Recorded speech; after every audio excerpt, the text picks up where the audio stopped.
ఇది sir Arthur cotton గారు Dhavaleswaram work జరిగే టైంలో ఇక్కడ ఉండేవారండి. లోపల ఇక్కడ ఆయన విగ్రహం ఒకటి కనబడుతుంది. మనం ఇలా ముందుకు వెళ్ళిపోతే ఆయన రెసిడెన్సీకి వెళ్తామండి. ఇది బొమ్మూరు నుంచి సబ్స్టేషన్ లోపలికి వెళ్ళాలి. బొమ్మూరు నుంచి సబ్స్టేషన్ వెళ్తే రైట్ సైడ్ తిరిగి కొండ పైకి వెళ్తే మనకి రూట్ కనబడుతూ ఉంటుందండి. ఇది కూడా కొంచెం ఎదురుకు వెళ్తే అక్కడ మనకి గుర్రపు శాల కనబడుతుంది చూడండి. ఆ గుర్రపు శాల ఎదురుగుండా కనిపించే పెగ్గిటిల్లే ఆయన ఉండేవారండి. అతనితో పాటు ఇంజనీరింగ్ బృందం కూడా ఇక్కడ ఉండేవారు.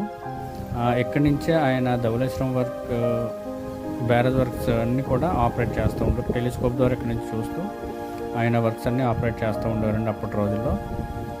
అక్కడ ధవళేశ్వరం నుంచి ఇక్కడ కూడా ఆయన గుర్రం మీద ప్రయాణిస్తూ ఉండేవారు.